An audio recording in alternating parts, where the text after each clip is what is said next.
All right. Hello, everyone. Thank you so much for being here for our 2 p.m. Health program. We're going to continue with the title, A Lifestyle to Sustain Health. And I hope everybody had a light lunch, because we know when we have a heavy one, it's really hard to stay up. But we had a light one, so I hope everyone enjoyed it. Before we begin, I do have some more giveaways. I don't know if did you all keep your bulletins by anywhere? Oh, you did. Okay, perfect. Some of you did. Perfect. Okay, so let's start with that. So how about we do number 85?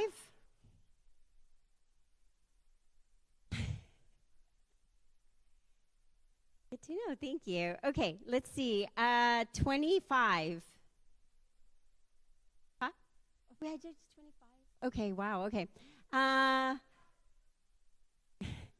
13? All right, you know what? I'm going to change it up a little bit. Who can tell me the 8 health laws? What are they? Go ahead.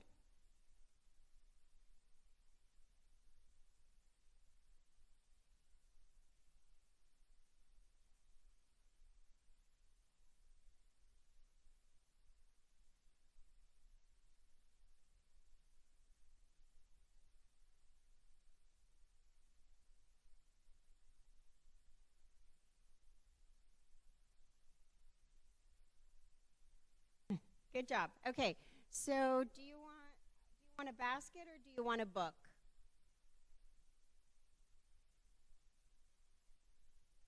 Okay, come up here so you can get it. All right, let's see the next one. Let's do a question. Do you have a question that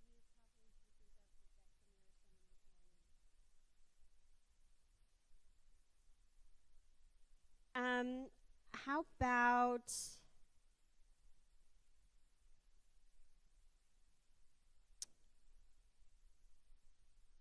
what are 2 of the benefits of getting sunlight? Who can tell me 2 benefits of getting sunlight?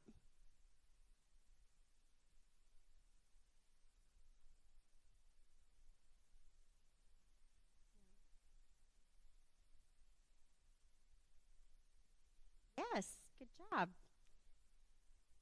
Do you want a counsels of diet and foods or healthful living?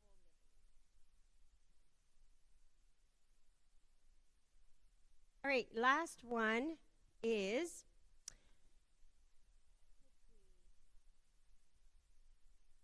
benefits of water. 2 benefits of the water.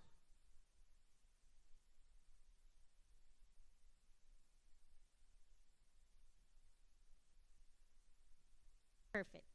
All right.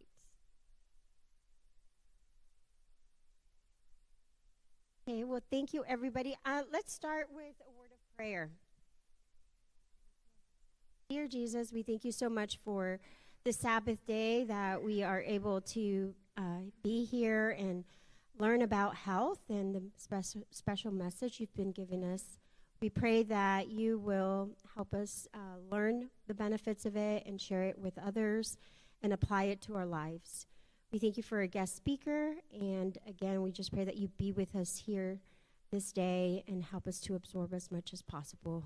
And all these things we pray in your name. Amen.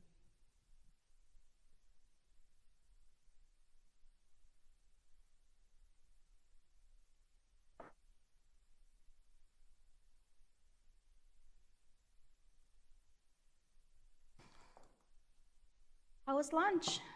Did you enjoy it? Do you feel that clarity of mind? Yes?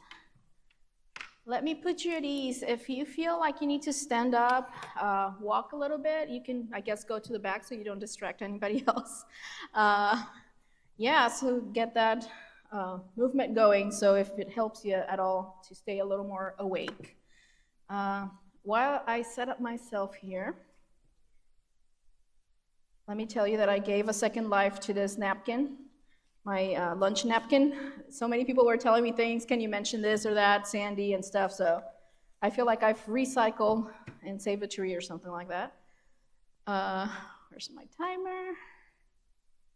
Sandy told me we got like about an hour and a half. My goal is to finish before that so we can go through some questions you might have, witnessing any kind of testimony. Some of you already reached to me and told me some wonderful stories, so I'm looking forward to even more of that, God and time willing. Okay. Instead of starting with the presentation, I want to go over some few little things that I got here for you, because I believe we do have the time. A question that I get sometimes asked is, what books are you reading? Okay, my stuff does not come from AI or anything like that. It takes a lot of time to research all this and get good facts. If I do use AI recently, it's been in the last couple of months, it's just to fact check, to get scientific studies. Instead of me digging through Google Scholar or things like that, I'll use that as a tool. But most of the stuff I read in books from good sources. Right now, I am reading a book called Dopamine Nation by Anne Lemke. She's an MD, and she talks about all the addiction that's created with our devices and things. It's a very interesting book. This is something I want to start putting into my presentations. We're going to talk today some about mental health and how that ties in. The information, we're going to talk about dopamine today. It's like a primer compared to what's come out in the past couple of years. So if it's something that interests you, there is a lot of books out there right now with that. Another book I'm having my bookshelf for the summer is The Mind-Gut Connection by Emeran Mayer, MD. And it talks about how the hidden conversation goes on between our bodies, our mood, our food choices, and our overall health. If you are in your late 20s, especially 35, 50, women, you are in a place called perimenopause. If you have never heard of this, I invite you to Google it. If you're 40 or beyond, you probably heard of it through your gynecologist or somebody like that when you're lacking energy, maybe putting pounds that you don't know where they came from. All of that is related to that. We don't cover this in the series. This is why I'm mentioning it. I like the works of Dr. Mindy Peltz. Right now, I'm going through her book called Eating Like a Girl, if that helps anybody. Another book I'm looking forward to reading this summer is the book of lymph.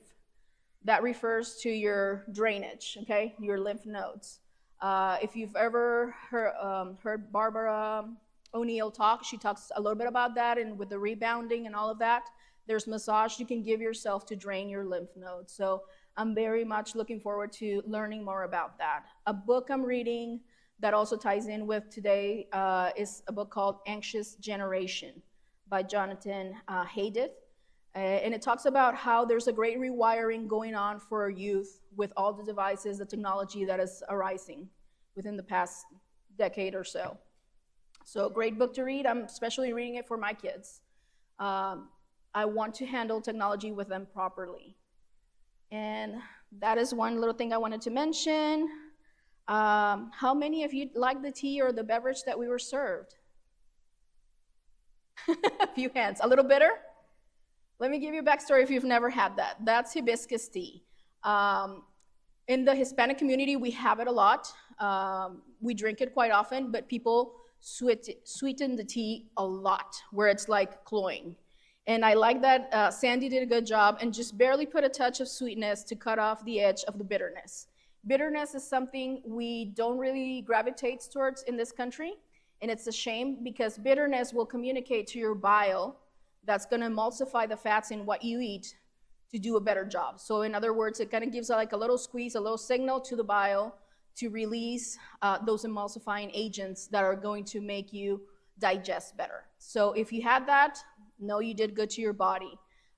Try and get used to finding something bitter that you enjoy, such as arugula, teas that have tannins, have that bitterness to it. What else? A lot of people were curious about vitamin D. Let me give you a little short story before we start. This was probably 18 years ago. I was working, I don't know if I mentioned it in the beginning, this morning, but after I graduated culinary school, I got enrolled or called to work at a factory. And this was like far from what the calling that I felt that I had or wanted to do, my goals. I wanted to open a bakery. And the reason that gravitated me towards that, it was the pay. I wouldn't lie to you. I was out of college, I needed the money, and the pay was extremely, extremely good. How good? It afforded me 3 trips to Europe, that good. So I was interested in, advancing my career, and they promised me to send me to like the American Institute of Baking and get me more education. So I said, this is a good opportunity for me. Little did I know that I was entering the world of industrialized food in this country. And as soon as I could and paid off my debts from college and everything, I exited that. And I don't regret it for one reason. The Lord showed me how bad our food system is. What you see in the news is just the tip of the iceberg. I got sent to places like Starbucks headquarters and places like that where you see what they do to the food. And it's all about the bottom line. It's all about food performing, basically. It stays in the shelf longer. It's appealing to you. It hijacks your taste buds. I mean, I could go on about this. And working in that environment, I met a gentleman that worked there that directed the operation. And the bakers had to go in the middle of the night and start working on the doughs and everything to industrialize it or bake it. And he never got sunlight. Like he would go in the middle of the night, probably, 4 or 5 in the morning, still dark out there, wouldn't leave till the darkness was setting in. So he never got sun exposure on a daily basis. Suddenly, he was off for a whole month from work. When he came back, I asked him, Derek, what happened? And he was like, oh, the doctor just said I have vitamin D deficiency. At that time, I didn't have this health knowledge, so I was like, really, what is that? He's like, I don't know. He just told me to have my supplement. Now that I, think about it, it's like, wow, the fix was so easy. He did not need to take a whole month, and his doctor didn't really tell him the whole story. So little things like this do impact your daily life. Another thing I wanted to touch upon is habits, and we might see a little bit of that, I think, today. But do not stress yourself on going out and applying this, cold turkey, so to speak. Give yourself time to assimilate the concepts. I would go through maybe 1 month trying to perfect one of the health laws or remedies, and just give grace to yourself. I am not perfect. I know sometimes I kind of stray and come back to things, and it's just human nature, and we all were brought up differently and might have more habits that we need to combat or deal with. Okay, what else? And I think lastly, let me mention a little story that I know Sandy said, can you mention this? I've heard you talk about this in some of your presentations. One is that we all have a mission in this life, okay? And as we saw, when we have that purpose, we know what that mission is. And we are called to reform, like whatever story you want to pick in the Bible, that character or person had to go through some adjusting and changes in their lifestyle.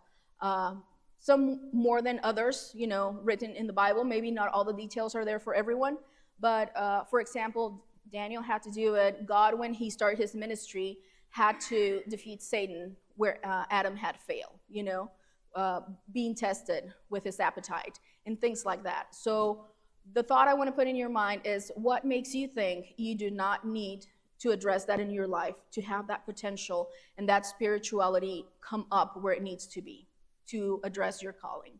We need to be thinking about that as we go through these series.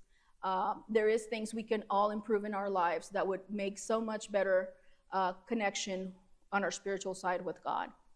Lastly, Sandy reminded me and her mom of some stories that, again, they've heard me say. And this is more relating to my mom, who is very much into what I am. You see me do here, but she just does not have that temperament to come up here and do these things. So people know about her in church, and they look for her advice, what to eat and things like that. She also studied herbalism.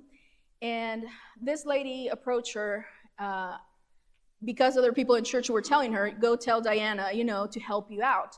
I don't recall, this is many years ago, I don't recall her whole prognosis that she had, but she didn't have a whole lot more to live, and she was very sick.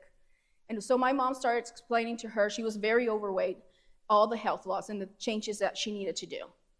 After a couple of phone calls with my mom, she was like, Diana, this is just too much. I cannot do it. And she refused. She just thought it was too complicated. And, this is somebody that has a death sentence upon them. And she still thought that it was just too complicated for her to do. Too much changing she did not want to do. Sadly, within less than a year, I think, she passed away. And this is a Seventh-day Adventist, somebody that has sat in our churches, probably listening to this at some point in her life, I would think. The second story, same church many years ago, a gentleman was diagnosed with cancer. And again, he went to one of our sanatoriums, went into remission, and as soon as he got better, he started his old diet again, especially with caffeine, a lot of coffee in the morning, first thing in the morning. Cancer came back, and he's no longer with us. And it's sad. It's sad, and on the same token, there's people that have reached to my mom or parents, because they do this jointly, throughout the year, especially my brothers have a lot of friends. I have 4 brothers, and they bring people home. It's like, Mom, so-and-so is sick with this. And people that don't belong to our church are so much willing to embrace this message and do the changes. And I'm not here to brag and, say anything else other than simply, we've seen people go into remission from cancer, type 1 diabetes managed, extended lifespan, things like that, like just people wanting to do the changes, okay? So that should speak to our hearts, that we have so much to share out there with the world and so much to do even for our own selves. So that's a little hodgepodge of ideas that I wanted to share with you to start off. Feel free to, like I said, stand up, grab a cup of water, whatever you need to make yourself comfortable. And my goal is to finish early so you can have some Q&A time with me, okay? Here's my thing here. So a life to sustain health. We're already on our 3rd talk, and you can see we have finally one left for tomorrow. Tomorrow we are doing only one remedy. This is my heart's delight. We're going to talk about food. People have asked me out there if I'm a doctor. No, I repeat again, I'm a chef. So talking about food is so very dear to my heart. And we'll talk about that remedy entirely tomorrow, okay? Again, my disclaimer, but I'm not going to read it to you again. It's there. There's the QR code to the presentation. And I believe it's in the next 2 or 3. Yes, here we go. So we're going to start with some biblical guidelines for better mental health, even though it's not part of the 8 remedies per se, but in the writings of Ellen White and in the Bible, as we saw this morning, there is a lot of information in regards to that, okay? And this is a message that probably 2 years ago I was not yet talking about, but the Lord has a way to steer things into my life as I pray and ask for more knowledge on health. And about 2 years ago, Pastor Quintana from the Hispanic Dallas North Church called me, and he said, Evelyn, I heard you're giving this wonderful talks. Can you come to our church? And I said, yes. So I'm thinking, okay, 8 laws, a day or 2 talking, and we're done. And he said, I need you to talk about mental health. I know you'll do a wonderful job. He was like so sure I could do this. I hadn't even offered, He's like, really quick phone call. He's like, I'll see you there, so-and-so, they blah, blah, blah. And then I hung up and I was like, oh Lord, what have I gotten myself into? I've never done this before. What can I teach people about mental health? So I dove in, I prayed a lot, and lo and behold, the Lord gave me, a lot of information on this that I'll be sharing with you today. So this is a little other disclaimer just saying, if you have mental health issues, do seek help. Our talk today is more geared towards preventing, mental illness, kind of helping you in certain ways, your lifestyle, that's what I'm trying to say. It's not meant to treat mental health conditions that you need to see your doctor for, okay? So let's talk some statistics. The National Alliance of Mental Illness tells us that the last census or studies they've done in 2021 say that 22.8 of American adults have experienced mental illness. 16.5 of American youth between the ages of 6 and 17 experience mental health illness disorders. Particularly, pay attention if you have someone in that bracket, 14 to 24. Why do you think 14 to 24? The frontal lobe is still not developed. If you think about your youth or the kids you have at home, there's still a lot of maybe misjudgment, recklessness, things like that going on, and that's just has to do with the structures in our brain, okay? They're not fully developed. It's kind of like what I told my kids that I homeschool when they were like really young, 4 or so, that they were learning cursive. They used to cry and, Mom, I cannot write and this is so difficult. Until one day I started researching and I found out that kids that age don't fully have their bone structure in their hands fully developed. So it's not their fault. So when I started telling my kids, it's not your fault that your handwriting is not perfect. You're just not there yet. Give grace to yourself. Be patient. And that made a world of difference for them. They used to stress less, and of course it got better over time. So that's what happens in that age bracket. 14 to 24, structures in the brain are still developing. And that is also something that ties in with mental health illness with our devices, how that kind of plays in one and the other. If you add both percentages up, that makes close to 40% of people in this country going through some type of mental illness. That's, shocking, if you ask me. By demographic groups, you can find yourself there where you fit in the bracket. I am of Hispanic descent, so we are probably one of the biggest, taking the bottom line off, that have that issue. So you got to keep that in your mind. Where's my ethnicity? How propense am I to get those things? Just something to know about. By mental condition, okay? And I'm not going to read through all of them, but you can see at the bottom, anxiety disorders, almost 20%. And we're going to see why, okay? Because one thing is to stress about what's going on in the present.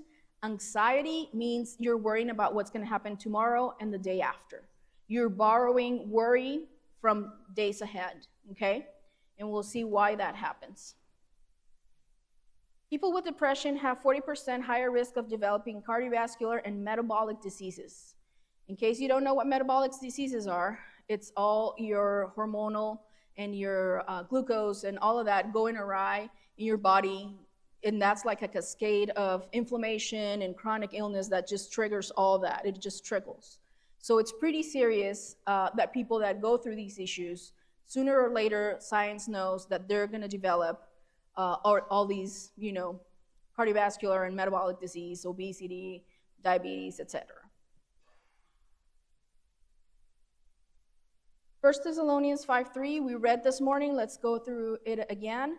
May God himself, the God of peace, sanctify you through and through. May your whole spirit, soul, and body be kept blameless at the coming of the Lord Jesus Christ. So in this instance, I started to dig into the word sanctify, okay? And I found out that it means to purify or to consecrate. And that's what we need to be doing with those 3 areas that we talked about this morning. We need to give those to the Lord, okay? Some people might be really good at keeping their body healthy. They got the gene lottery and maybe that's not their issue, but maybe the other areas are, okay? Or vice versa. So it's something you have to start thinking about for yourself.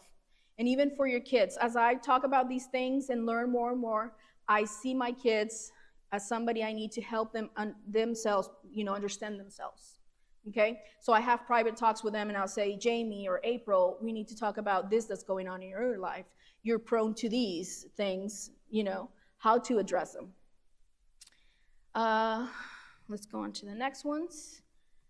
I read from Child Guidance, and there's the quote if you want to go look for it.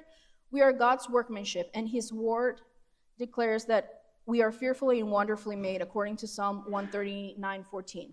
He has prepared the living habitation for the mind. It is curiously wrought.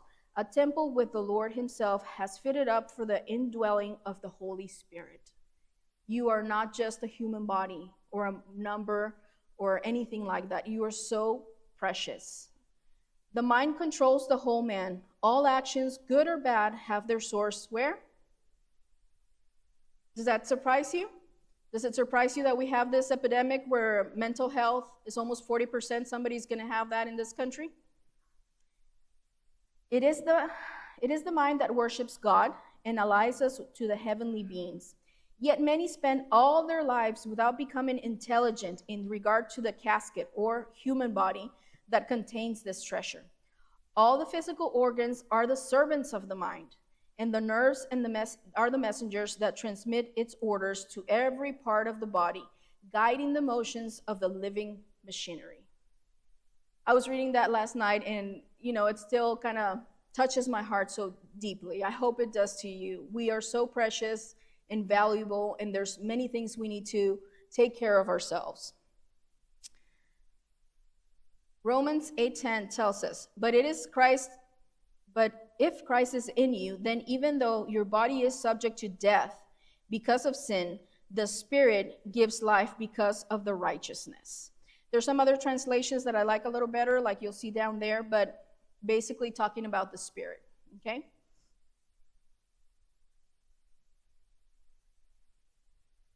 Anxiety and stress, it's called the invisible burden. In the works of Dr. Libby Weaver, who I quoted this morning, that's what she calls it. And if you're more interested to learn about this, she's got a book called The Invisible Load. I started reading that book during the pandemic, and it just like removed a blindfold for me when it came to stress and anxiety. Not only with what was going on around the world, but also with my kids, keeping up with the household, everything. There is so much we can do to unburden ourselves mentally, okay? And she says, unless we learn to unpack all of this, it will be nearly impossible to reduce our stress. So what happens when we are stressed? It all begins in the brain in a region called the hypothalamus, which maintains the human body in a stable and constant state of homeostasis. That means all the processes that the body goes to are regulated correctly. So you will start, or your brain will start getting the signals, the hormones that something is wrong. By the way, if you drink caffeine, you trigger this too. It'll tell your body to go into panic mode, basically. I'm not gonna read through the whole of it. To give you a little better understanding of what this looks like in the body. So you got your nervous system, and it's divided into several branches and things, one of them being the one that houses these two, let's just call it for a lack of a better word, regions or compartments of your body. So you got your parasympathetic nervous system and your sympathetic nervous system, okay? And one, you can see it as the accelerator and the other, the brake, okay? So you cannot be forever accelerating your body, okay, in constant motion and stress. That triggers inflammation and a cascade of, illness in your body. Why is it there? To keep you safe. So basically, if you see your kid about to fall down, you get a rush of adrenaline naturally to get yourself or your kid out of that situation, braking at the right time with your car. I mean, all kinds of things that we need to preserve life, right? And that's why that is there. But unfortunately, with modern day life, we are constantly triggering that to the point where people are constantly in that state of stress. By the way, it takes about 40 to 45 minutes once you get that stress response for the body to be able to lower it down. Think about the people that are constantly with that invisible load, worrying, stressing about something, or having caffeine cup after cup. You're not letting your body calm down and rest, okay? In the dots there, you'll see that the green zone, some doctors call it that, like Libby Weaver, to help you remove the scientific part of it and help it stick better. So it's the passive, the relax, or the green zone. In that zone, especially women, we can have better cycles. Our hormones stay where they need to be. You grow your hair, your nails, either male or female. Like, in other words, you're constantly repairing and being where you need to be health-wise. On the other hand, if you are on the red zone or the danger or the fight and flight mode, you might have heard this somewhere else, or the red zone, you are constantly telling your body, do not, reproduce, so it messes up your cycle if you're a female. Your testosterone, it goes down, for example. You are not going to repair your cuts, your hair. All these things are not going to take place because the body is trying to preserve nutrients and fat and all these things. So you go into storage mode of fat as well. So when you start learning these, you start taking in consideration rest as a remedy, okay? And also what you put in your body, such as caffeine that we've been mentioning. So what happens when we go through stress? Well, your cortisol, which is a good hormone that you naturally secrete in the morning when you see the sun, starts being present throughout the day, and adrenaline. And I know I've been saying it a lot. Caffeine does that as well, okay? It'll make those come up in your body and stay there throughout the day. And that's what doesn't really let you sleep at night, okay? I'll let you read through all of that. Also the same with fight and flight response. There's another one that's called fight, flight, or fawn, where you just like freeze. You don't know what to do, okay? You're like in shock. So a lot of people nowadays, you'll hear that they're going through all these mental problems or issues, anxiety. They don't know what to do. They feel paralyzed, things like that. You're putting your body into that mode. That's basically what it is. Let's hear something more positive. Relaxation hormones. That is not a scientific term. Do not Google it. I just call them that so you'll kind of learn them. That is basically the hormones that put you in that green zone, okay? That help you relax, wind down. Those are the good hormones you want to have most of the time running through your system. So you have serotonin, which is a neurotransmitter that regulates mood, sleep, appetite. By the way, when we're stressed, sometimes what do we reach for? Caffeine or sugar, right? The body is trying to load up on glucose because there's danger. Like Dr. Levi Weaver calls it, there's no more food in the world. That's what the hypothalamus thinks. I must load up. There's something wrong out there in the world. I need to load up in calories. The opposite with serotonin, okay? Regulates your appetite. It is often associated with feelings of happiness, well-being. Adequate serotonin levels are essential for maintaining positive mood, reducing anxiety. Melatonin, which we learned this morning that we shouldn't supplement with, your body makes it, okay? It's a hormone that your brain produces in response to darkness, okay? So that's why we dim our lights. We don't spend a whole lot of time at night with our devices because we want to keep that melatonin going. It helps you, like we learned this morning, synchronize your circadian rhythms, okay? Dopamine is another neurotransmitter. We're going to talk more about it in the next few slides, that plays an important role in the brain's pleasure and reward system, okay? Sounds familiar? Is your phone rewarding? Does it give you pleasure to do whatever it is you like to do in it? Whether it be shopping, looking at something, connecting with people, that's dopamine being secreted, okay? It is associated with feelings of pleasure and motivation. Balancing dopamine levels contributes to a feeling of satisfaction and relaxation. So dopamine is not necessarily bad. It's like, don't eat the whole icing the whole time on the cupcake, you know, kind of thing. Regulates sleep and wake cycles. It is released in response to darkness also, and helps induce sleep and contributes to relaxation and rest. Do you start seeing a picture here why sometimes we don't wake up energized, much less maybe sometimes with a purpose? We need these hormones in our body, doing what God meant them to do.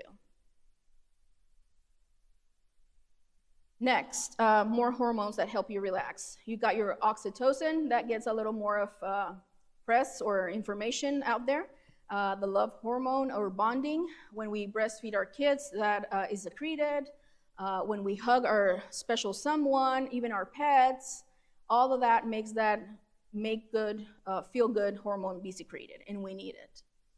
Endorphins, they're a neurotransmitter that acts as a natural painkiller. There is such a thing. You don't need painkillers, or some people out there use booze or other things to kill off their pain. The body has mechanisms for that. God made us perfect, okay? They also enhance your mood and help you with relaxation. There's also GABA, which is an abbreviation for that long word there. Okay, it's a neurotransmitter that helps you regulate activity and reduce anxiety. I see a lot of supplements put this in. So if you've ever seen GABA, like in teas or supplements, that's what they're referring to just things that promote that relaxation in a natural way. Last, anandamide. I hope I'm pronouncing that right. Thank you. It acts as an endocannabinoid. Does that sound familiar? Yeah? Do you see my little picture there? Do you wonder why so many people are hooked up to those things? I'm talking about cannabis and all those CBDs and all that stuff that I'm not familiar with and I don't want to. Okay, this type of neurotransmitter, which is natural to the body, but gets triggered in the same way caffeine. You put things you're not supposed to in your body and it triggers those systems. In other words, that's what I'm trying to say. Interacts with the body's endocannabinoid system. It is associated with feelings of happiness and relaxation. Okay? So you get probably the picture there why so many people are hooked up on those gummies and things like that to help them relax. We don't need that. If we tap into the body's natural way of doing things and our circadian rhythms, our body takes care of all that naturally. Okay? I'll let you read the rest at home. Some more on dopamine. So what does it do? Dopamine is the hormone responsible for allowing you to feel pleasure, satisfaction, motivation. Okay, is that thing you feel euphoria when you've done something well or just something you like in general. It can even be food, okay? It is known as the feel-good hormone. When do you release it? During sex, video games, shopping, food, smelling fresh baked cookies. Did it make you think about them right now? Could you smell them? Kind of. That's dopamine being secreted, okay? These are more, there's more things that, trigger your dopamine, but basically those are some of the more common ones. Okay, so does too much dopamine cause addiction? Well, yes, we need it, but not in the high dose, and it creates an imbalance. Having too much dopamine or concentrations of it in some parts of the brain and not enough in others is linked to being more competitive, aggressive, have more impulse control. It can lead to conditions such as ADHD, binge eating, addiction, and gambling. Are we surprised we have almost 40% of mental illness in this country? It has to do with this. Okay? The antidote. Create daily routines. We've been talking about that this morning. Focus on perfecting your sleeping schedule. Okay? Your circadian rhythm is your master clock to manage all your hormones, all your good things that need to be happening in your body. Improve your diet, which we'll talk about tomorrow. Exercise, we'll see some of that towards the end of the presentation. Practice mindfulness, prayer, gratitude, volunteering, all of that helps with counteracting excess dopamine. And it's good sources of, little doses, I should say, of dopamine that are needed in the body. Have you heard about the selfie syndrome? No? Social media is raising a nation of narcissists, and that is a huge topic. I don't really have time to go into it. If you know anything about narcissism, you know how terrible and devastating it is, and how basically it's self-absorption and so much more. I'm, like I said, not going to go into it, but that's what's happening with our devices, okay? Let's talk about restorative practices or the antidotes to this situation. We talked a little bit about grounding this morning, meaning touching the ground with your bare feet, or even bathing, stepping on concrete. Anything that doesn't have a finish that is close to the ground is going to help you balance your ions that we talk about in the morning. Being outdoors in nature, writing your emotions, journaling, okay? Hot and cold therapies or hydrotherapy, seeking to connect with people, okay? Massage, muscle relaxation, breathing exercises, okay? Most of us tend to be, kind of stooped throughout the day. You got to check on yourself and see how you're breathing, okay? Less oxygen to the brain, the more tired and fatigued you're going to feel because you're lacking that oxygen. And the more you're going to feel inclined to seek sources of dopamine to kind of remediate that. So it's kind of similar to not drinking enough water and then having sugar cravings, okay? What else? Prayer, Sabbath keeping, that's like a practice we should be perfecting as Seventh-day Adventists. Group activities, uplifting reading, practicing gratitude, laughing more, during the pandemic, I discovered laughing. One day I was cooking, and I was like, why do I feel so sad and, like, for a lack of a better word, bitterness? And I started looking at stand-up comedy, trying to look for some good stand-up comedy that, Christian appropriate. And that first time that I was watching that video for that hour, I laughed so hard I gave myself a tummy ache. I kid you not. So I was like, man, am I in bad shape? Kind of like when you go to the gym after Christmas or something like that, you're like, oh, I'm in trouble. I kind of felt like that. Okay, we talked a little bit this morning about our inner voice, nothing new agey. It's just the way you think, your spirituality. That will also help with your dopamine. Philippians 4:6-7 says, do not be worried or anxious, okay, about anything, but in every situation, by prayer and petition, with thanksgiving, present your requests to God. And the peace of God, which transcends all understanding, will guard your hearts, and we already saw what that encompasses, okay, this morning, and your minds, your thoughts in Jesus Christ. That's where we need to find the right dose of dopamine and what's going to balance us really, really good, okay? Let me see how we're doing here on time.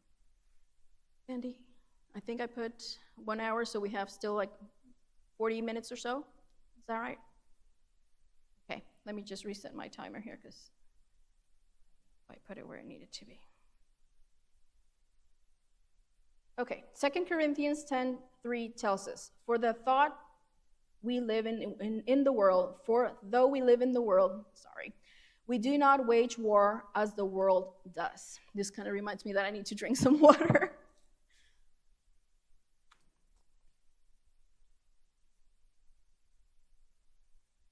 One of my brothers used to tell my mom when we were little, my saliva is dry. That's kind of what I feel right now. Okay, the armor of God. So, here we go.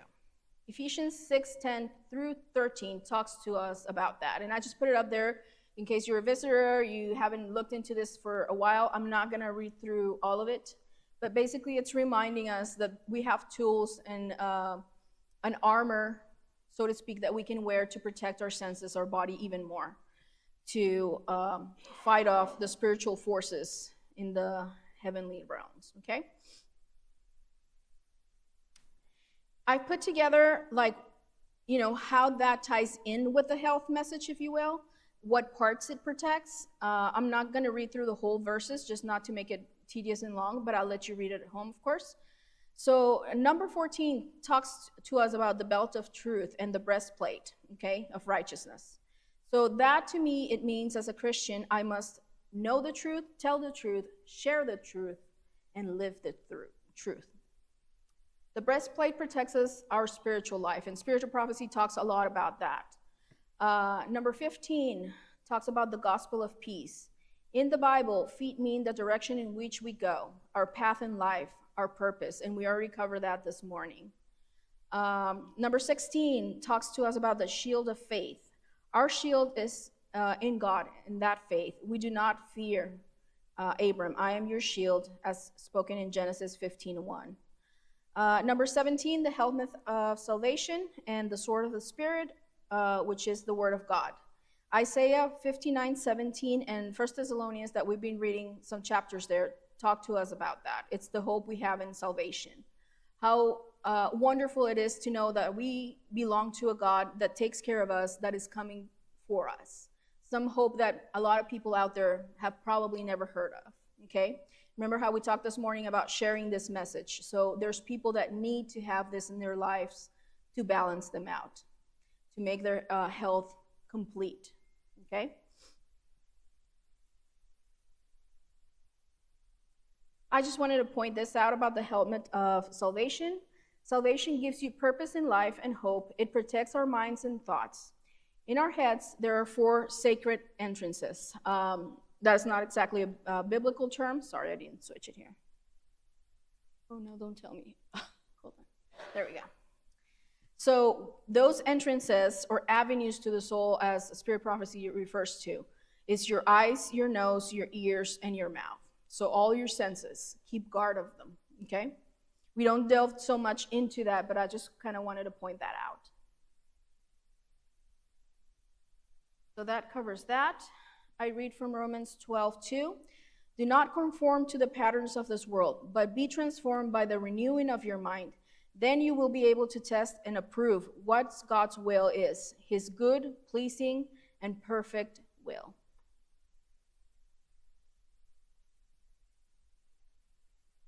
So in summary, when we disconnect from God, it affects our soul, it affects also the mind, and the body, okay?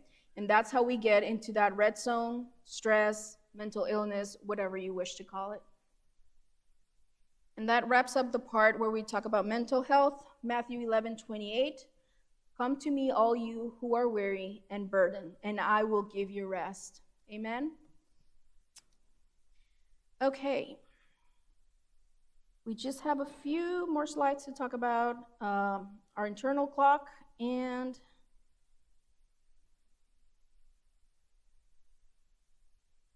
about exercise, because it ties in with mental health. It helps you balance all those hormones we talked about in the beginning. I'll let you read through that part. Abstinence and temperance, we're going to cover just a little bit there.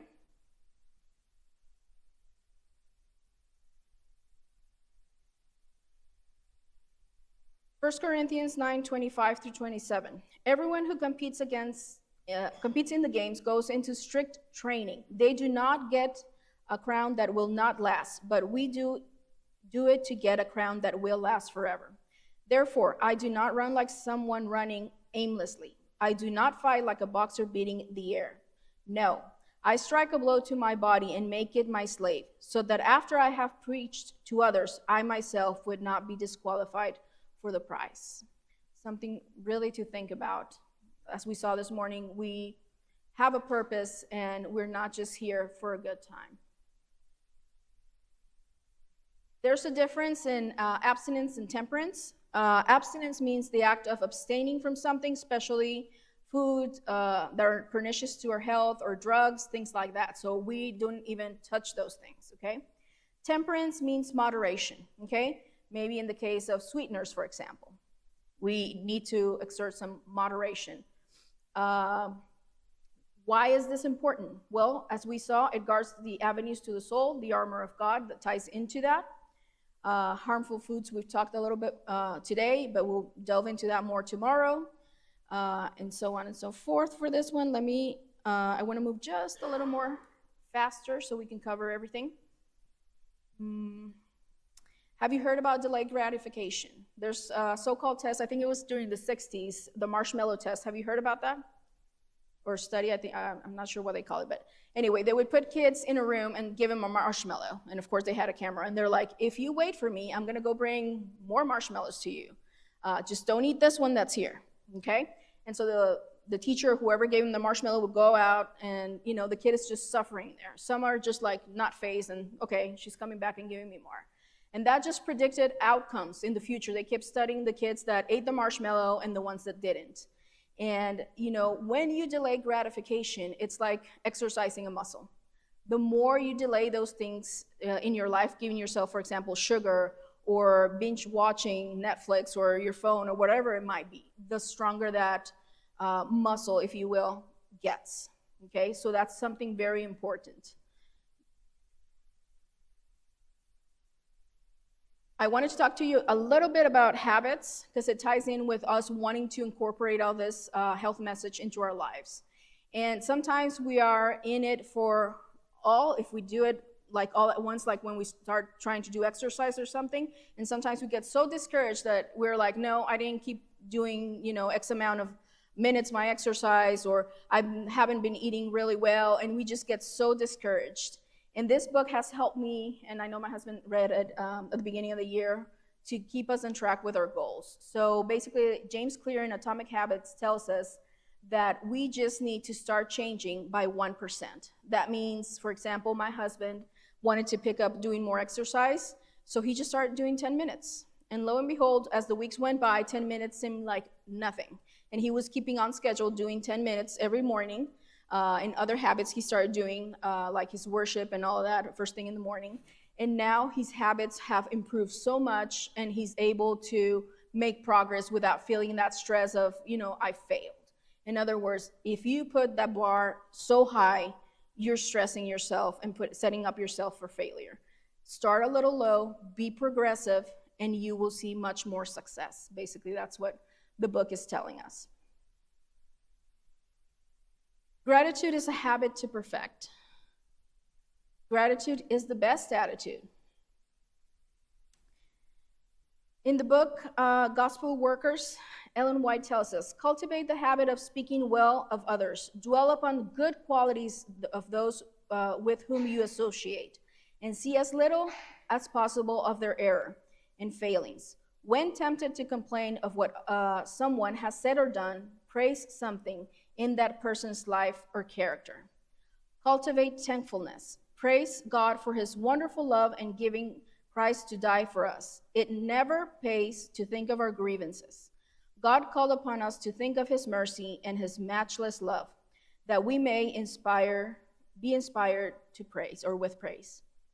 So that's a quote I like a lot to remind me that we should count our blessings. Sometimes we need to steer our mind more that way than dwelling of what's happening to us, which doesn't really get us out of the situation.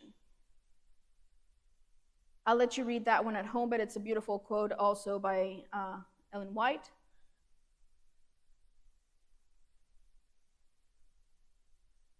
Here we go. Some benefits of gratitude. Basically, it can improve your mood, it helps you think differently, and it improves your immunity, okay? So take care of that inner voice that we've been talking about. It needs a little nudging. It needs to be reading good things, practicing good things to help it modulate, especially with prayer, okay? And there's a list of how to show gratitude. If you cannot think how to do that, I'll let you read that one at home.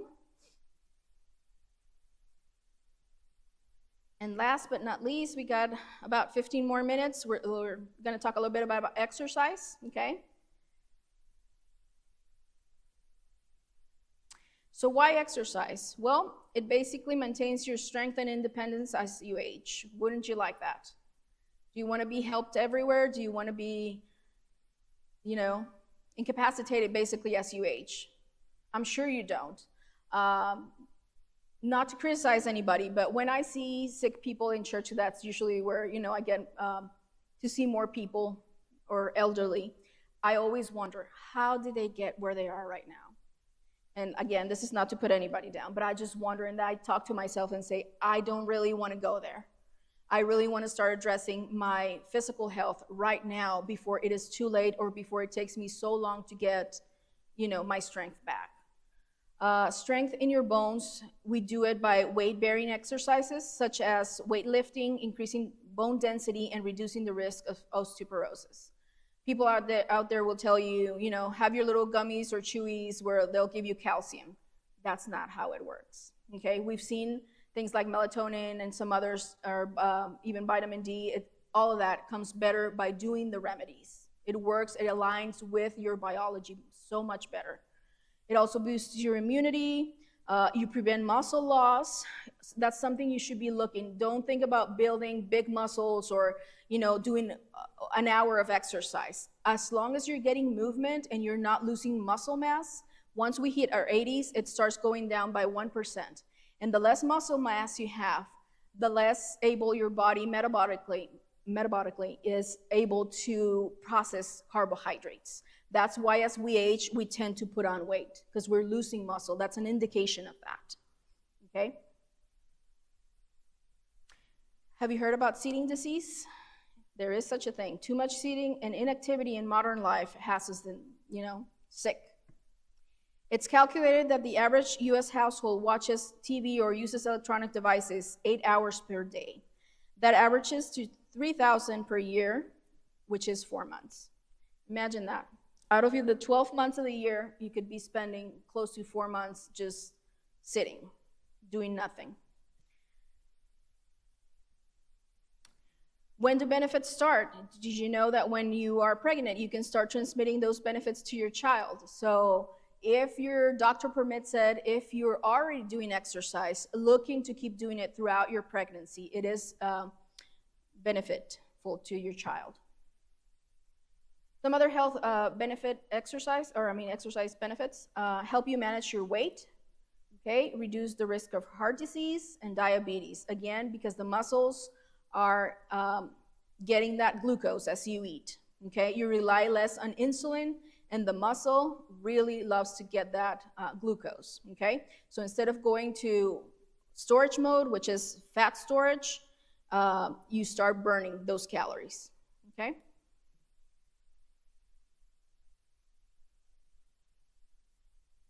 Oops. There we go. It helps you quit smoking if that's your case, or you know somebody that is trying to do that. Reduces your risk of falls, again, because your bone structure is strong, okay?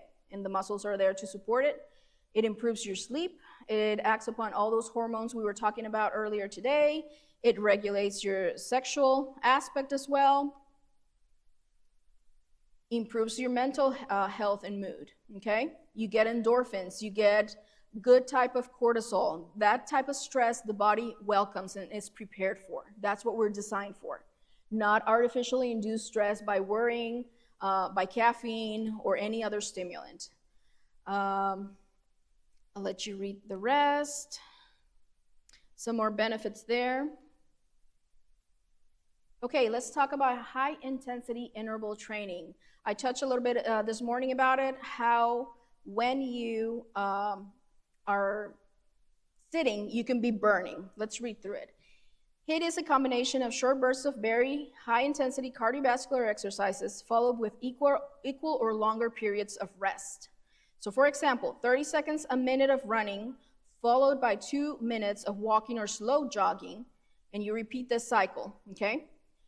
For about 10 minutes, you would have completed a HIIT workout, okay? That kind of stress or exercise the body really likes and helps you keep burning even after you're done with the exercise. Another way is to rebound, and I'll let you read through it, but it acts upon your lymph nodes to help you clear those passages or system. I was sick about a month ago with a cold, and suddenly it got into my head that since I could not breathe, I was going to start rebounding, see what it would do. 3 rebounds later, I started draining like crazy, and I could breathe. So even for that is useful. Something I had not read about. It just popped into my head. What if I rebound? Might I be able to breathe? And I did. Remember that expensive course I told you I took from Harvard? This is another nugget from there. So basically, they've discovered that the amount of exercise to avoid chronic diseases is 150 minutes of moderate physical activity. And let me stop there. What does it mean, moderate? They describe it as you are still able to talk, maybe a little, you're breathing a little hard, but you can talk. That's moderate. Okay? Vigorous exercise is where you're exerting yourself and you cannot talk. You might be able to scream a word or two, but you cannot talk. That's how you can gauge it. So 150 minutes of moderate physical activity per week has to be 30 minutes 5 times a day to get that benefit. Or if you are more into already working out, 75 minutes of vigorous activity, 25 minutes 3 times a day. So you do not have to kill yourself in the gym or do extenuous exercise to get the benefits you need or your body needs. Okay. Another nugget from that study or a course that I took, 20 minutes of seated concentration, so you're trying to solve something, versus 20 minutes walking outdoors. My husband is a software engineer, and many times when he's not able to resolve a problem, they call them bugs, I'll tell him, go outside, or he already knows them by this time, and he'll walk with the kids outside and come back, and suddenly it's cleared up his mind. So that was more effective than 20 minutes trying to worry and solve something mentally, okay? So in other words, it makes you think divergently. That's what it's called. Thinking outside the box, okay? Creative thoughts and ideas.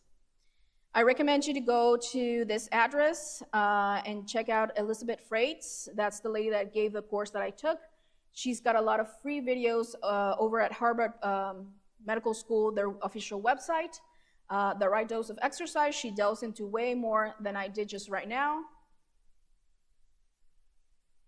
And let's see where we're at here. We're about to finish. So the forgotten exercise, okay, what might that be? Well, using your hands, manual labor. We like to automate everything nowadays. Let the machine or whoever it is do it for us. Well, that's detrimental to our health, okay? The frontal lobe functions best with manual exercise. It's that 3D coordination. The more we do it, the better we are cognitively, okay? So things like gardening, physical exercise, manual exercise. Talk to your grandma or whoever does the needling or gardening or whatever it is that helps that eye concentration. You know what I'm talking about. It really is needed by our brain. To close off the exercise part, some pre-workout foods. You don't need to go buy some expensive powders. The Lord has put everything in nature for us, okay? So oats, protein in smoothies if you want to, plant-based of course, please, will help you, and bananas. There's wonderful proteins out there. My favorite one is by a brand called Truvani. It doesn't have any artificialness to it. No sugars, no gums. So I give that to my kids and we all have it at home, once or twice a week, especially if we're gonna start our morning with something sweet like oats or fruit in the morning, okay? We'll talk about that later, tomorrow, how we're not supposed to start our day with sugar, what it does to our body, okay? So oats, protein, and bananas. Some more foods, whole grains, boiled eggs, and I tell you there why. You can read it at home. Spinach. So post-exercise foods, bananas, turmeric to help with the inflammation that is brought by the exercise. It's good inflammation. It's not like chronic inflammation or the kind you get from eating, the wrong things, but the body welcomes that. Nuts and seeds, again, for post-workout. And we've made it till the end. If you didn't capture that QR code, it's right there. We'll be seeing you tomorrow. What time, Sandy? 9:30. So what are we going to cover tomorrow? Everything about food. It's a presentation, if I remember well, that's 160 slides. It is loaded with information on how to bring healthy habits into your lifestyle, okay? It's not only about not eating meat. It's way more than that. If we have time, we can answer a couple of questions, or should we be closing? Okay. Hands? Questions? Something you want to share with us? Ready to go home? Yes.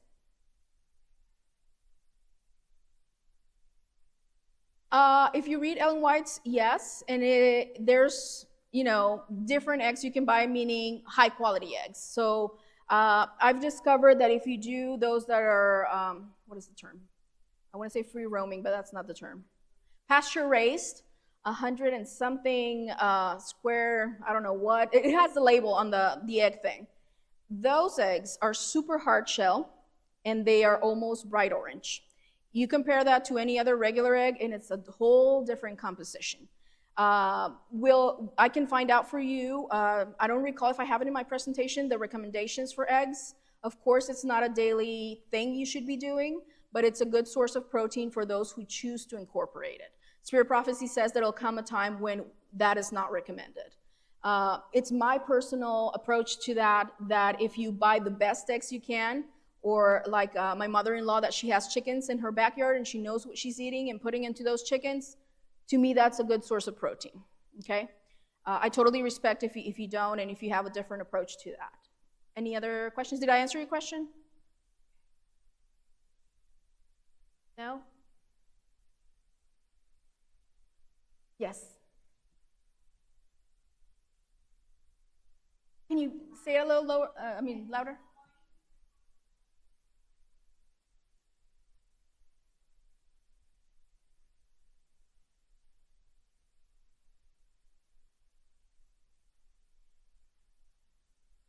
Yes, I've heard of it. It helps it keep it, the microbes and all of that. It kind of puts that in check. It also adds that copper naturally. Same thing with cooking with cast iron. We kind of absorb that and it's needed and it's good for the body. So yes, I don't personally do it. My brother does. I don't like the taste of it. That's why I don't do it. But it is a good thing to mention, yes. Anybody else? Don't be shy. Yes.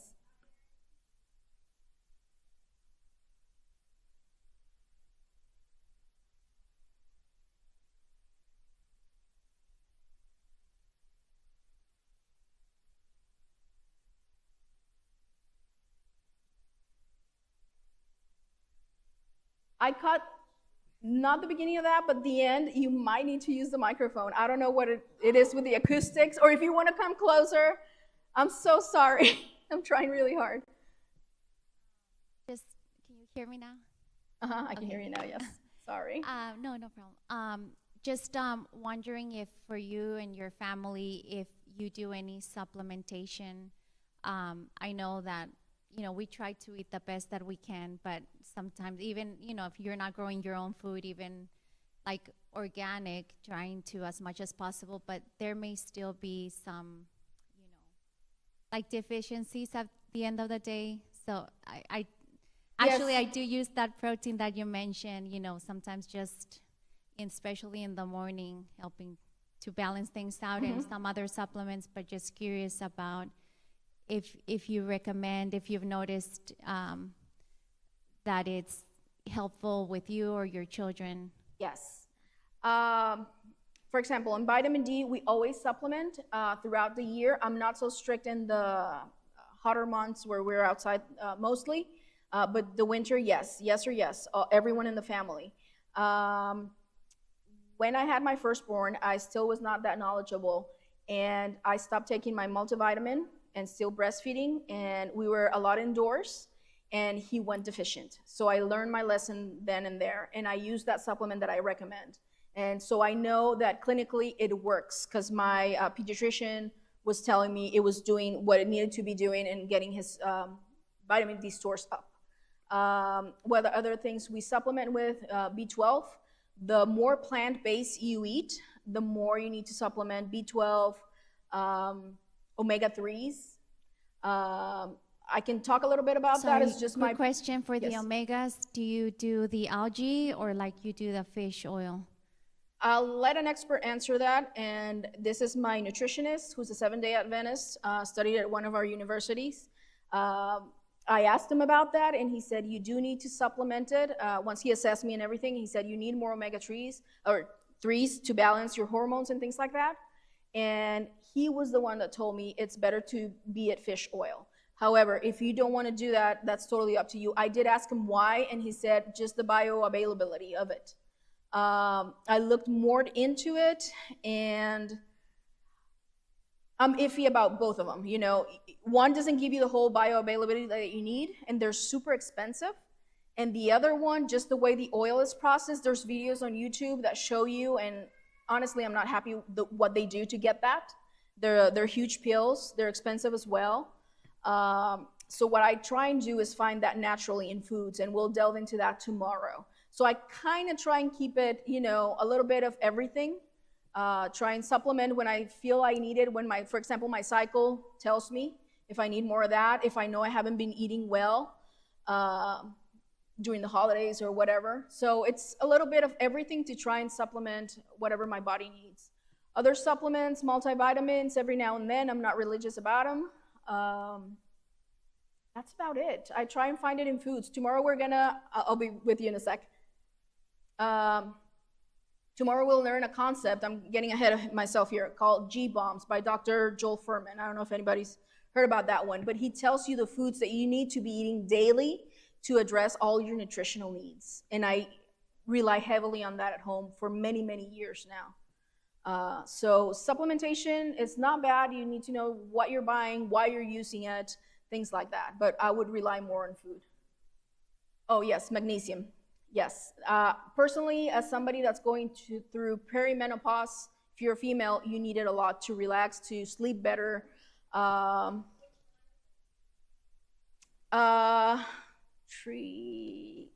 you give me a second, I can Google. I can open my not Google it. Open my Amazon and tell you. What I did mention a while ago in the previous talk is a lot of the cheap magnesium you find at the stores is magnesium citrate. For from my readings and everything like that, when you go with constipation to your doctor or the emergency room, they give you that because they know that is a very heavy laxative. So if you're buying those cheap magnesium supplements, that's the benefit you're going to get. Not necessarily bad, but I don't think that's what we're looking for when we buy magnesium.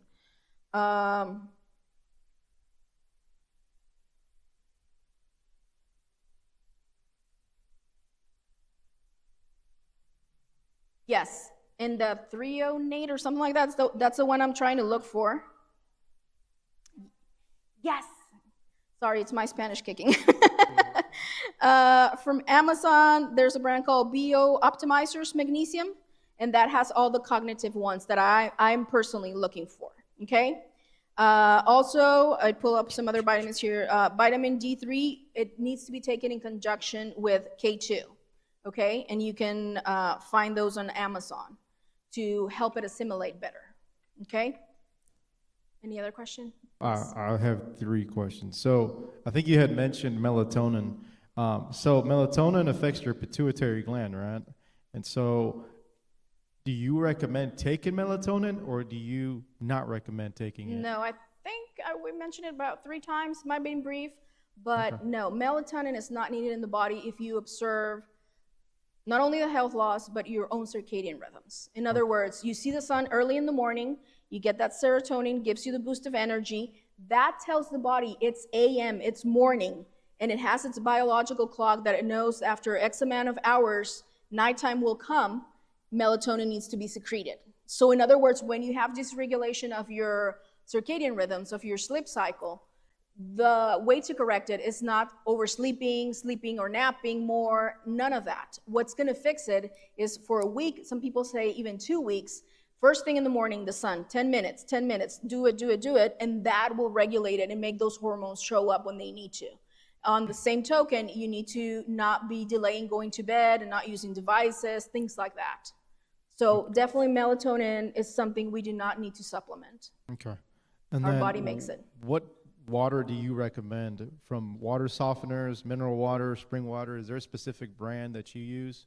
I don't use anything bottled because of microplastics. If I'm somewhere and I didn't bring my water bottle or something like that, I will, out of necessity, drink out of a plastic bottle, but I avoid them like the plague. So where do you get it? I did mention in my water presentation the filter I use at home. It's not that it's the best out there, it's just the one that works for me, and it was affordable. I think it was back then, 4 years ago, a little over $1,000, and I love it that I can get the filter cartridges from Amazon. So that's why I rely on that one. But I mean, knock yourself out. You can Google and find so many options for that.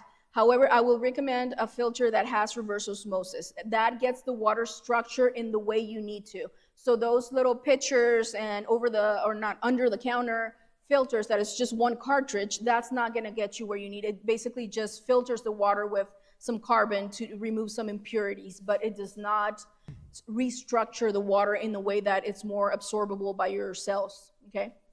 Does that Okay. answer your question? Yes, thank you.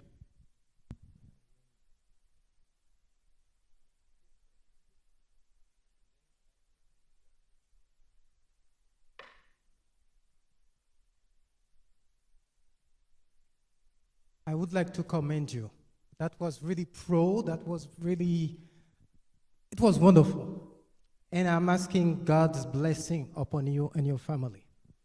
Thank you. And I would like to thank Sandy as well for planning everything.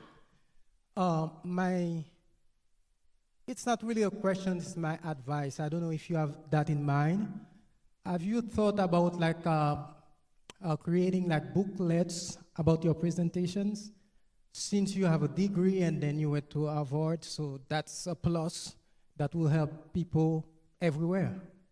You said visitations, meaning take clients or things like that? You do this presentation, but if you write booklets, little booklets. books, those little magazines, in I hear different you. languages. Yes. Yeah, that will help. Not to show off to anybody, but yours truly loves languages. I kind of know 5 languages. I see what you're going with this. The Lord has touched my heart to do it, but it is just so hard for me right now. I'm homeschooling kids, all under 11 years old, 3 of them.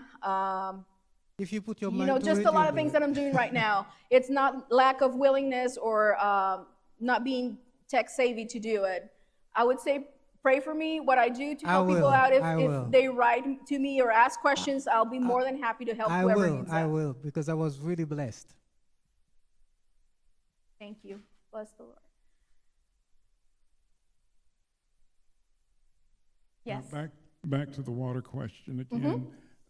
How do you feel about distilled water drinking? It lacks the, not exactly the right term, but nutrients, the minerals that your body needs. It has magnesium in it and some other minerals, trace minerals that the body needs. As a matter of fact, my water filter on the last end of it has a cartridge for a remineralizer or something like that. I don't know the proper term for it, but it adds the minerals back because it's been so heavily filtered with the RO or reverse osmosis that it now needs those minerals back. And there's people that believe in adding like little drops that have that. I mean, there's all kinds of things you can do to make your water more nutritious, if you will. Okay? I don't know if that answers your question, but Yes, I was just thinking on for people that use distilled water for drinking and cooking and various things like that, what your feelings on that was. I personally don't use it. I know it can be used in different ways. I just do whatever I mentioned last meeting, where I just restructure it with the sun or put air into it and whatever my filter does. I feel that works for us at home. I can certainly look more into it, but it's not something that I actively do or have read in the literature that needs to be done as far as promoting health. So, is it Marisol, right? You were saying about the omega. If you're vegan, I take flaxseed oil Yes, instead and of the chia fish. seeds, Yeah, chia yes. seeds. Yeah, So instead what of- I do at home to sort of supplement, let Thai food be your medicine, is I do chia puddings at home for the kids, and they devour them. They love them.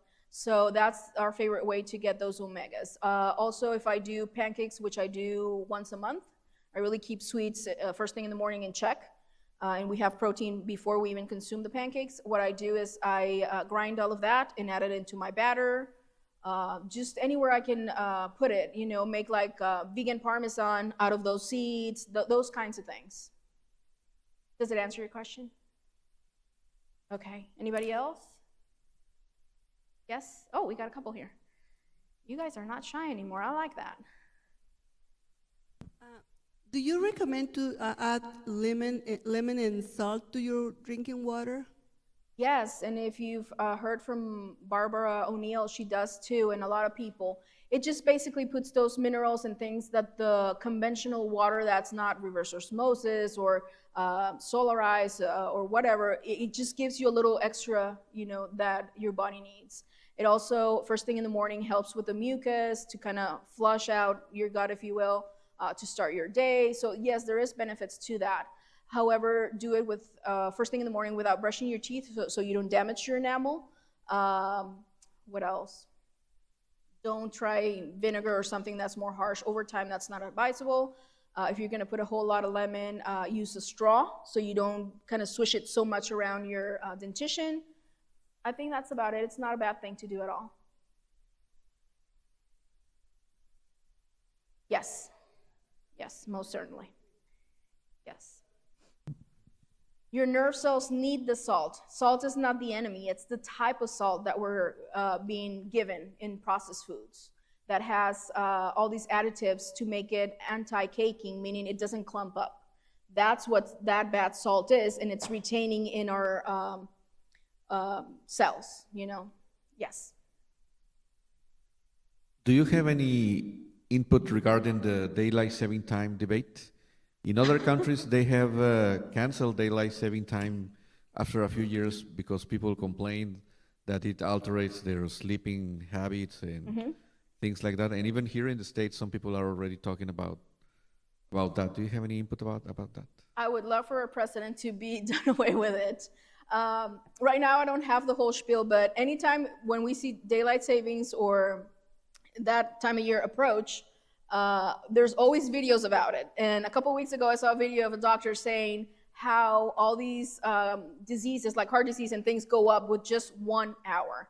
I hate to quote it to you without, the whole facts. I usually like to provide facts, but that's what I heard. Personally, it affects me. I'm still not in sync with my schedule. I need to expose myself more to light, so it is not good. We are just meant, just like every creature in the planet, to sync with whatever's going on outside. Our internal clock does not understand daylight savings, in other words. So I don't like it, daylight savings. Anybody else? Okay. Should I say a prayer or, yeah? Okay.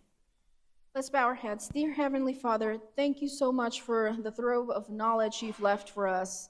So many resources, so many things to have us be in balance, close to you, so much information. Please help us be not discouraged by maybe our lack of motivation at the moment or our past habits. Let us look forward and grab so many verses that we learned throughout this series and have hope and have trust in that you have the best interest for us and that you can bring us out of any health situation we might be going through or even roadblocks, wherever it might be. Dear Lord, I ask you to please instill that in us, in our spirit, move us to action in the following days and weeks so that we may do better. In your name I pray, amen. This clock of mine is so misbehaved. Okay, see you tomorrow, 9:30, right? Come have breakfast with us.